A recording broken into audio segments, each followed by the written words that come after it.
My true story from Florida. My DIL told me to sleep in the garage just for the weekend, so her friend could use my room. I stayed 2 nights, then left with the deed and the dog. I carried the steaming plate of roasted chicken into the dining room, letting the warm scent fill the air. I hoped it might bring back a sense of family, of belonging, something that had been slipping away for months. I set the plate where we used to gather, the 4 of them and me. I looked at Daniel, my son, and called softly, "Dinner's ready." But he did not turn.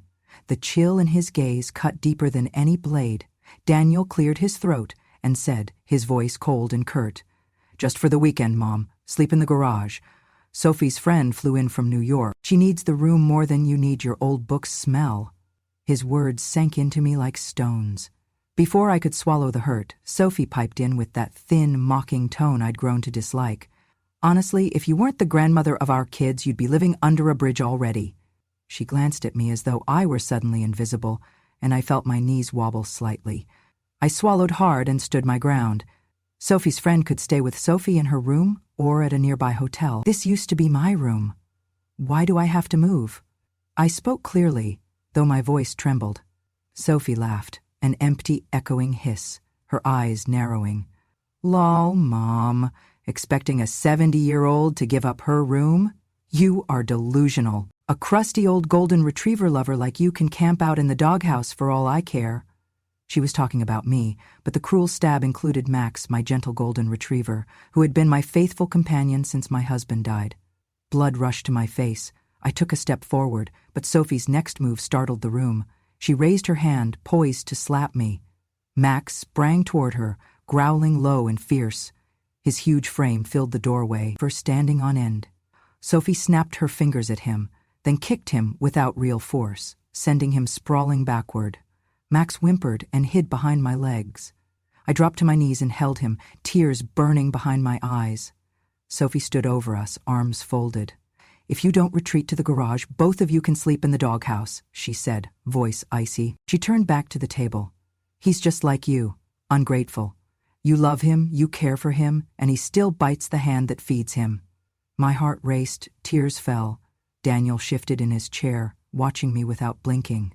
I searched his face, hoping for some sign of compassion, but I found none. Instead, he spoke softly. Whether to calm me or justify them, I do not know.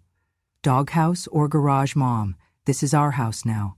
You are not what you think you are." I rested my forehead against Max's neck, breathing in his familiar shampoo scent. He licked my cheek. I closed my eyes and felt the tears escape. Daniel and Sophie returned to their meal as if nothing had happened. I gathered the plate I had set down and carried it back to the kitchen in a daze. Later, the garage door closed behind me with a mechanical clatter that felt final. The darkness, thick with dust and old boxes, enveloped me like a shroud. I set Max down by a folding chair, where I gently smoothed my scarf across the seat. He circled once, then lay down, his big head resting on my shoes. Even through decades of age, he looked up at me with trusting golden eyes. I sank into the chair and wrapped my arms around him. The garage reeked of gasoline and brittle plastic, and the metal walls echoed with every distant engine passing on the street. It was the coldest I had felt in years, but the weight I felt inside was colder still. I closed my eyes and remembered the good years. My husband, Bill, and I building this house ourselves in our 60s. Me with the paintbrush, him with the hammer. I remembered lazy Sunday mornings, orange pancakes on the porch, Max bounding through the grass. I remembered whispering words of love and safety to my children as they grew up to reach for their dreams. One evening, after a family barbecue, I caught Bill's eye. He squeezed my hand and said quietly, "If they ever betray you, remember who you are. Never let anyone take your power away." I had carried that blessing with me, until now, when betrayal felt like betrayal by blood. Max trembled again. I felt his body quake and wrapped the scarf tighter around us both. I whispered to him, "They can take my bedroom, but not us. We belong together." It was early morning when my eyes slid open again, the garage dim and still. Max lay curled at my feet, his breathing slow and steady. I stood and brushed off my shawl. I touched the boxes around us, the holiday decorations, old photo albums, and last year's tax returns. This was once my space, too. Max stirred and looked up with that calm look that told me he was still with me, still loyal. I walked toward the small window by the garage door. Pale sunlight crept through the dust, illuminating a single beam that caught Max's golden coat. I sighed and looked down at him. In that beam, I saw more than a dog. I saw resilience. I saw faith. I saw home. I knelt and placed my hand on his head. I promised him and myself that I would do something tomorrow. I would find out what happened to Bill's trust and what their real plan was. I would fight back, not with anger or noise, but with steady determination. And I would bring him back inside. We sat together, Max and I, watching the light grow, feeling something stir inside me, some part of the woman I used to be, the woman I knew I still could be. The night was cold and unyielding, but dawn was coming, and so would I. The second night in the garage was colder than the first.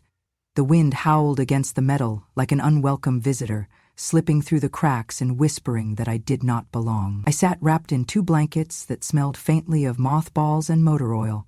Max lay beside me, his golden fur dulled with dust, his ribs rising and falling under my trembling hand.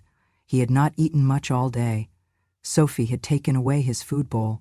If the dog pees again, he's gone. You want to sleep with mutts, feed him trash like you, she had snapped at me earlier that morning as I opened a tin of canned chicken for him. I said nothing, just looked at her and then back at Max, who sat obediently, tail gently wagging as if he did not understand why she hated him so much. Maybe he did understand. That night, as I watched Max curl into a tighter ball near the foot of the cot they had left for me, I found my mind drifting back into the fall, the one that sent me to the hospital, the one that changed everything. It had been raining. I was trimming the overgrown hibiscus along the walkway when my heel slipped on a slick stone. I remember the crack. I remember Daniel's voice on the phone when the neighbor called him. Why was she even outside in the rain? I remember the sterile smell of the hospital, the way the nurse adjusted my pillow without looking me in the eye. Then came the suggestion, or rather, the pressure. Sophie said it first. She needs round-the-clock care. The rehab center has better equipment than we can provide at home. Daniel nodded. I did not fight. Not at first. The guilt of being a burden buried me. The nursing home was beige and sterile, the kind where birthdays are celebrated with half a cupcake and a laminated card. I stayed for 3 months. Each week I asked to come home, and each week, Sophie said, just a little longer, until you're strong enough. Then, one Tuesday morning she arrived with paperwork. It's just to simplify things, she said. It lets us handle the house maintenance while you recover. You're still on the deed. We just need shared access for legal stuff, repairs, taxes, emergencies. It's temporary. She smiled like a politician. I signed. I remember my fingers trembling slightly from the painkillers, my eyes blurry, my heart eager to go home. They let me return 3 days later. My room looked the same, but something felt off. The air in the house no longer belonged to me. Now, sitting in a makeshift garage bed with Max pressed close for warmth, I saw it clearly. I had not been welcomed back. I had been tolerated. A car passed outside, headlights sweeping briefly across the small window. I watched the beams fade, leaving shadows that felt thicker than before. My breath puffed in small clouds. The garage heater Sophie promised had never been plugged in. Max whimpered. I stroked his ear. It's okay, I whispered. We're okay. But I was not sure we were. I reached for the spiral-bound notebook I kept in my coat pocket. It was the last remnant of my old teaching days. I used to write lesson plans in it. Now it held lists, memories, warnings, bits of grief too bitter to say aloud. Tonight I wrote, if I am already the thorn, I will make sure someone bleeds before they rip me from the stem. I put the pen down and stared at the words until the ink blurred.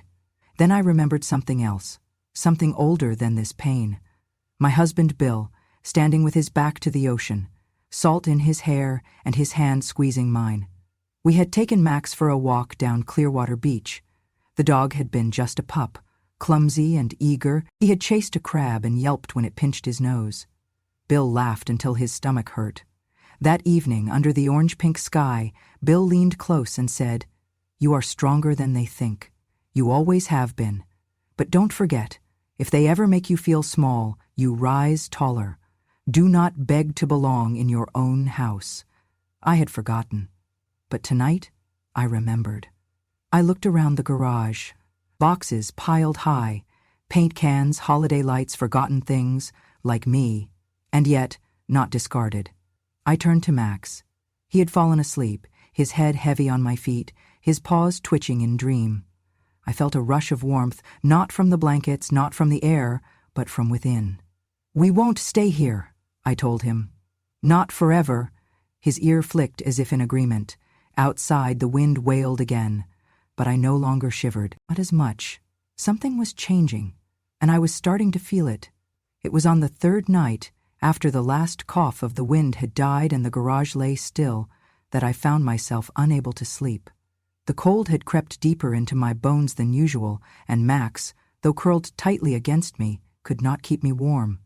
I lay there staring at the garage ceiling, its wooden beams sagging like my confidence. Somewhere between exhaustion and anger, I knew I needed to move, not from the cold, but from the lie I had been living in. I got up slowly, careful not to wake Max, though his eyes fluttered open as I pulled on my coat. "Just a moment," I whispered. "I need to check something." Inside the house, the hallway lights had been left on. The soft hum of the dishwasher was the only sound. I tiptoed past the kitchen and into the back storage closet near the laundry room. Years ago, I had hidden a few things there. Documents, photo albums, keepsakes that Bill and I had promised we would never throw out. Things that had meaning, tucked away behind a box of old winter coats no one had touched since we stopped going up north for Christmas. There, behind a faded green duffel bag, was the lockbox, the same one Bill had kept in his study. I opened it with the key I always wore on a chain around my neck. Inside were the original documents, the deed to the house, our joint accounts, and one thin envelope marked Last Will and Testament, William L. Myers. I sat down on the floor right there. My hands shook as I opened it, not from cold this time, but anticipation. I read every line, every clause. The house was to remain in my name until my death. Afterward, it would go to Daniel, but only if I chose not to remarry or legally transfer ownership beforehand. Bill had made that clear. For her lifetime use. Uncontested, the will stated. The pages were notarized, signed with witnesses, legitimate. But the version I had signed at the nursing home, the one Sophie had slid across the vinyl table while smiling like a realtor at a foreclosure auction, that was different. I remembered it clearly. No notary, no witness but her. The language had been vague, supposedly temporary. I pulled that copy from my coat pocket where I had folded it the night before. Comparing the two side by side under the dim closet light, my breath caught. The dates didn't align. Their version referenced rights Bill never granted. It implied a living trust that had never existed. They had faked it. Not well, but just enough to fool someone tired, someone sick, someone desperate to come home. I reached for my phone and snapped photos of every page, Bill's will, the deed, the signatures. My hand steadied with each click. I knew what I was seeing. And now I had proof. As I tucked the originals back into the lockbox, I felt a gentle nudge at my knee. Max had found me. I looked down to see his nose pressed against my leg, his eyes soft, questioning. "You followed me, huh?" I said, quietly. He sat down beside me, tail thumping once against the wall, as if to say, "I am here. I believe you." I slipped the photographed copies into my coat pocket and relocked the box. I would not leave the originals behind. But I needed a plan, one that did not make me look like a bitter old woman, but rather a mother who had been quietly betrayed. Back in the garage, I pulled out my notebook and wrote, "They do not want me to fight. They want me to disappear. But if I am going to vanish, it will be on my terms, with the truth written in ink, not in forgery." Max settled beside me again, this time resting his head in my lap. I placed the folded documents into the lining of my coat, then reached over to pull an old flannel blanket tighter around us both. Out in the world, they still believed I was broken, a burden, an inconvenience. But in that moment, with proof warming against my chest and a loyal golden retriever sleeping soundly beside me, I felt something else entirely. I felt ready. Gabe answered on the second ring. "Mrs. Myers?" His voice was careful, respectful, like the boy I remembered from the front row of my English class 2 decades ago. "It has been a long time, Yes, I said softly, but I remembered you once told me, if you ever need help again, real help, call me. I paused. I need help. Gabe had gone to law school, graduated top of his class, and specialized in elder protection. I had seen his name in the paper once, defending an elderly man whose family had tried to declare him incompetent to seize his assets. Gabe won. With grace. With fire. Within 2 hours he was at my house. I let him in through the side gate, Mac wagging his tail cautiously. We sat in the garage. It was the only place they would not dare interrupt. I have the original documents, I said, placing the photos and copies of Bill's will on the folding table between us. And this. I handed him the unsigned transfer Sophie had me ink at the nursing home. This is what they used to file a fake deed. Gabe looked over every line in silence, his brow furrowed. This isn't just fraudulent, it's criminal. No witness, no notary. They used your temporary incapacity after your fall to pressure you into signing something invalid. I nodded. They assumed I would not know better. You do, he said. And now, so will the state. By the next morning, Gabe had filed a formal notice of fraudulent conveyance with the property registrar. He submitted copies of the original will and requested an injunction to block further transactions on the house. He also prepared a trust in my name, one that gave me sole control and designated a non-profit animal rescue as successor beneficiary. I want to donate the house to them, I said, signing the final page of the trust. Eventually. But first, I want to reclaim it. You are within your rights, Gabe assured me, and within your power. That evening, just before sunset, I received an email from Gabe titled, Confirmed, Unlawful Conveyance. I opened it with trembling hands. Attached was a scanned letter, on official letterhead from the county property office, marked with a bright red seal and the words, Inventory Transformation, Notarization Absent. The letter confirmed what we already knew. The deed Sophie submitted was legally void. I printed it, ran my fingers across the red stamp, and felt the validation ripple through me, not just legal, but moral.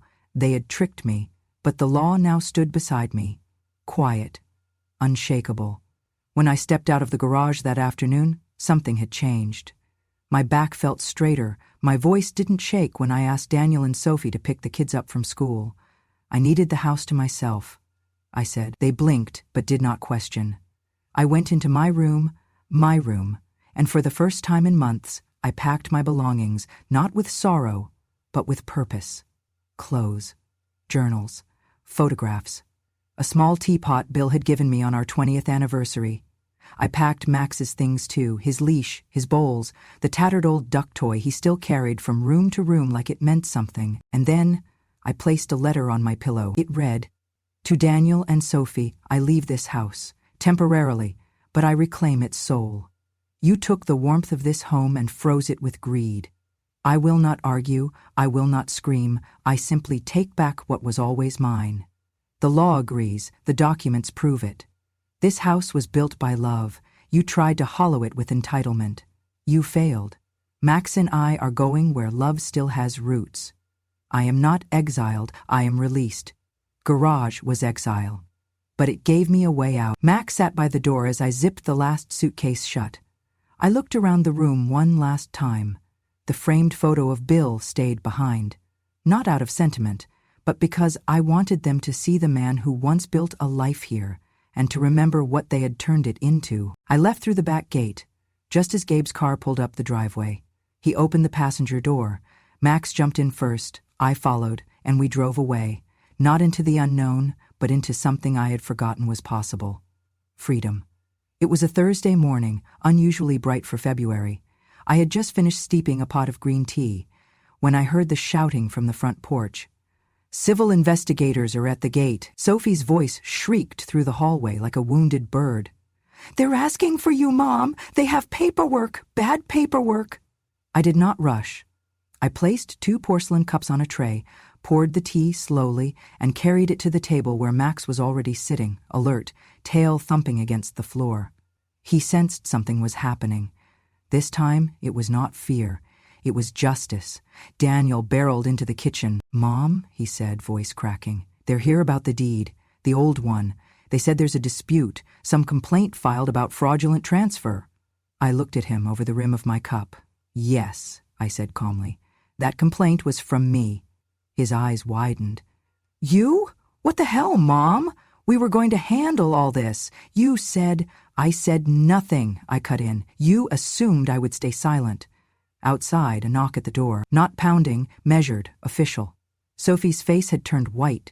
She gripped the back of her chair like it was the only thing holding her upright. You can't let them do this, she hissed. We're family. You can't just throw us under the bus. I stood, still holding my tea. When I asked for a blanket in the garage, I said softly, what did you see me as? When Max shivered beside me and you laughed from your warm bed, what was I worth to you then? Sophie opened her mouth, but no sound came out. Her hand twitched, almost reaching for mine, but I stepped back. The front door opened. 2 uniformed officials entered with badges and clipboards. One of them addressed me directly. Mrs. Myers, we're here to follow up on your report regarding unlawful property transfer and elder coercion. We'd like to verify your documents and take a brief statement. I nodded. I have everything ready. Come in. Daniel looked like he might faint. Sophie stumbled to the couch. She's confused, she tried. She's old. Maybe she misunderstood. The younger officer turned toward her. Ma'am, we'll take statements separately, but we've already reviewed the will. The forensic handwriting analysis flagged the previous signature as likely forged. Daniel whispered, We're screwed. I turned back to the hallway where Max sat, ears perked, watching like he knew the story was reaching its turn. I walked over, knelt beside him, and rubbed behind his ears. You were the first one who stood up for me, I murmured. He licked my hand. That afternoon, the civil investigation launched in full. Papers were collected, testimony recorded. Sophie wept, cursed me under her breath, then wept again. Daniel tried to negotiate, tried to blame everything on her. I watched it all unfold without speaking. Like a teacher watching a class full of cheats, finally caught by the principal. By evening, the officers left with files in tow. Nothing was arrested yet, but the wheels were turning. The house was legally frozen. My trust stood. My complaint had weight. Daniel approached me as the sun began to set. Mom, he said quietly, can we talk? You had your chance to talk, I replied. That night you sent me to sleep in the garage, you talked plenty. He tried to smile. We didn't mean it to go this far. I nodded. That's always the way it goes. Until someone draws a line.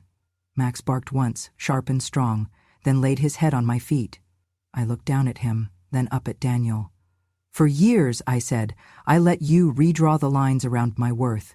You made me smaller, quieter, more convenient. But today I stepped outside those lines, and I am not going back. The investigator's visit marked a silent turning point. The chaos that once filled the house seemed to retreat into corners. Sophie stopped slamming cabinet doors. Daniel stopped pretending to smile. But their silence did not come from guilt. It came from calculation.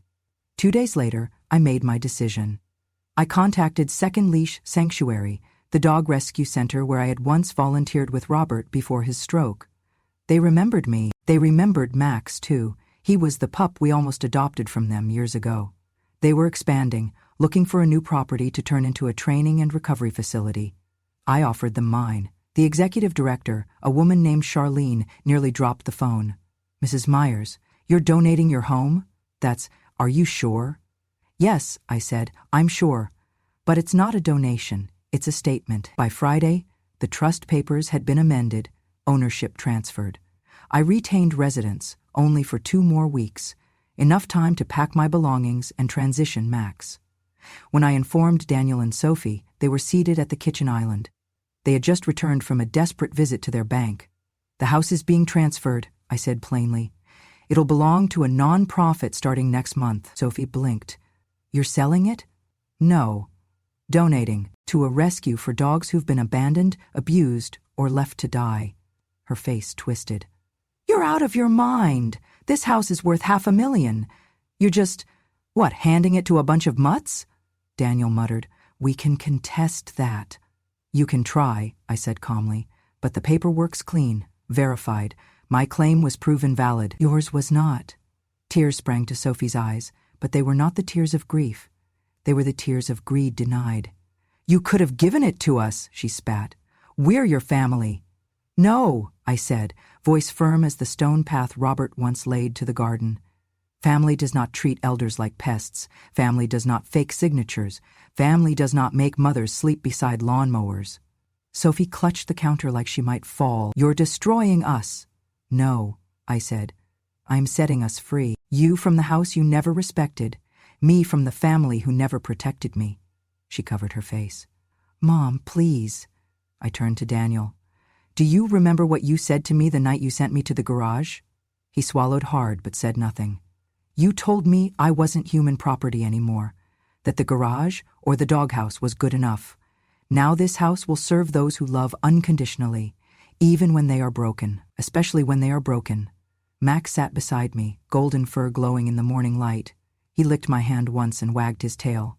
This house was never about walls or rooms, I said. It was about memory, love, dignity. You hollowed it out, so now I'm rebuilding its meaning without you. I walked upstairs, packed only what I needed. The rest, furniture, appliances, even the piano, would stay. Charlene's team would convert the living room into a therapy space for veterans with PTSD. The backyard would become a dog run. My bedroom would be a quiet room for new rescues, scared and shaking. That evening, I stood at the threshold, Max beside me, Sophie still crying. Daniel nowhere to be seen. You know what this place will become? I asked her gently. A home. Something you never allowed it to be. I closed the door behind me. Max and I stepped into a new beginning. The new apartment sat 2 blocks from the ocean, modest, 2nd floor, a balcony that faced the sunrise and caught the wind just right in the evenings. Max took to it immediately. He'd nose open the sliding door each morning and sit at the railing, ears perked like a little golden sentinel watching over his domain. We unpacked slowly. I placed my favorite rocking chair in the corner by the window, hung Robert's photo above the desk. There were no more shouts down the hallway, no sarcastic sighs, just the hum of waves and the distant call of seabirds. At night, I made tea, green jasmine, and played the same dusty jazz station Robert used to love. His voice lived in memory now, not in the walls of any house, but here he felt closer somehow. Maybe because I had finally come home to myself. I started writing again. At first it was just for me, a way to empty the ache that had built up over years of silence. But then I posted one piece on a local senior forum. I titled it, They Called Me Trash. I took out the garbage. It spread. Emails trickled in. Then hundreds. Women from across the country. Widows, caregivers, daughters turned ghosts in their own homes. Some told me they wept. Some told me they were packing bags. So I created a blog, The Quiet Chair, a place for women like me, not to rage, but to remember, to reclaim, to remind the world that aging does not make us invisible, it makes us undeniable. By the end of the month, I had 12,000 followers. A retired professor from Michigan asked if she could translate my posts for her university. A woman from Georgia offered to knit Max a sweater. And then the message came from Sophie. It was 7:03 p.m. I had just posted a new essay, Inheritance is not a right, respect is. Her message was short. If I'm crying over what I lost, I guess I never grew up. I stared at it, no venom, no plea, just that. I didn't reply. Instead, I turned off the phone, poured more tea and looked at Max. He had aged in these weeks, or perhaps I had just started seeing it clearly. The graying around his muzzle, the way he limped slightly after long walks. But his eyes held something new, a kind of peace. Later that week, I wrote a letter to my state senator. I told him what had happened to me, not for sympathy, but for policy. There are no laws protecting elderly homeowners from coercion, no penalty when family tricks you into signing away what you built. There should be. I signed it. Mrs. Evelyn Myers, former teacher, widow, trash, turned witness. A few days later, his office called. They wanted to meet, so I dressed in my Sunday best, not to impress, but to remind them who they were speaking to, a woman who had survived the slow erasure of her life by those who once cried in her arms, a woman who had crawled out of the garage with her dignity intact and her dog by her side. They listened. Change was slow, but the door had opened, and for the first time in years, I felt useful. Not in the way I had been used, but in the way Robert used to smile when I explained a tough poem to my students, like I mattered. This life, small, quiet, sunlit, it was enough. Max curled at my feet each night as I typed, and in the stillness I knew I had not lost a home. I had found one. The grand opening took place on a sunny Saturday morning under a canopy of bright white tents and blue sky. The new sanctuary bore no corporate name, no donor plaques or brass statues, just a hand-painted sign at the front gate. Max's house, a haven for the forgotten people came, dozens, then hundreds. Retirees, local reporters, children who knelt to pet the dogs, unaware of the stories behind every leash. And Max, he trotted beside me in his new blue vest, tail wagging, golden fur gleaming like a sunrise in motion. Gabe stood to the side, holding a thick folder. He smiled when he caught my eye. He had worked tirelessly with me these past weeks, not just as a lawyer, but as someone who remembered me as Mrs. Myers, the best teacher in 9th grade. Now he stood beside me not as a student, but as a fellow builder of something lasting. I stepped up to the small stage, the crowd falling into a hush. Max sat at my feet. I used to sleep in a garage, I began, voice steady. It was cold, damp. It smelled of oil and regret, and yet, in that place, I found something no one expected me to find. A way out. I paused. The wind fluttered the edge of my skirt. They told me I was too old, too soft, too quiet. But I was not born to be stepped over. I was born to stand up. Applause erupted, hesitant at first, then thunderous. Gabe took the mic next. He held up a piece of paper, one of my blog entries, printed neatly on white cardstock. He read, "Even trash has value in the right hands. But rot lives in those who forget who gave them life." Gasps echoed. A few nodded. Some wept. And then I saw them. At the edge of the crowd, Daniel and Sophie. Sophie wore sunglasses. Daniel had trimmed his beard, dressed in the shirt I once bought him for his job interview. They looked out of place, fragile. For a moment, I thought they might turn and leave, but instead, they stepped forward, and in front of everyone, they bowed their heads. "I'm sorry, Mom," Daniel said. His voice broke. "We were wrong. I did not cry. I did not reach out. I simply smiled. I forgave you," I said softly, "but you lost me." The silence that followed was heavier than any applause. They left shortly after, quietly, and somehow that was enough. The days that followed were a whirlwind. The Tampa Bay Times ran a front-page feature, "From Garage to Glory, Florida Grandma Turns Pain into Purpose." My blog subscribers tripled. A national network offered to option my story for a documentary. The letters came in droves, some from elderly women, some from lawmakers, and a few from children, thanking me for saving the dogs their families adopted.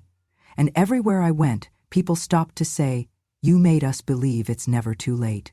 I wish my grandmother had your fire. You remind me to stand taller." But I did not do it to be remembered. I did it so no one else would be forgotten. That night, Max and I sat on the porch of the center, watching the sunset dip behind the tree. He rested his head on my lap, tired but content. I sipped chamomile tea and watched the stars blink to life. For years, I had tried to be small, to be useful, to be quiet. Now, I was simply me, a woman, a survivor, a mother who knew her worth, a widow who still loved, and above all, a witness who refused to disappear. Max stirred. "You know," I whispered. "They called it exile, but it was a beginning." He licked my hand in agreement. And somewhere deep in the Florida breeze, I swore I heard Robert laugh. "Thank you for sitting with me through this. I know it was not an easy story to hear. It was not an easy story to live, but it was mine, and that's why I told it, so that no woman like me ever thinks she has to keep quiet about what's done to her in the shadows of a house she built. You see, they told me it was just for the weekend, that I'd only have to give up my room, a room I paid for, I cleaned, I cherished, so that someone younger, trendier, and more important could have it. They told me the garage was temporary. They said it like they were doing me a favor, like I should be grateful to sleep beside a lawnmower and a plastic tub of Christmas lights. And when I hesitated, when I asked for the smallest ounce of dignity, they laughed. They mocked. They kicked the only creature in that house who still loved me unconditionally, my dog, Max, a golden retriever with more heart than any human in that kitchen that night. But here's what they didn't know. You can't corner a woman who's already buried her husband, raised children through recession and loss, and learned to smile even when the world forgot her name. You can't push her into a garage and expect her to disappear. No, that woman remembers. And when she rises, she does not come back quietly. They thought they were clever, that they'd fooled me into signing away my rights, my home, my value. But they forgot I used to be a teacher.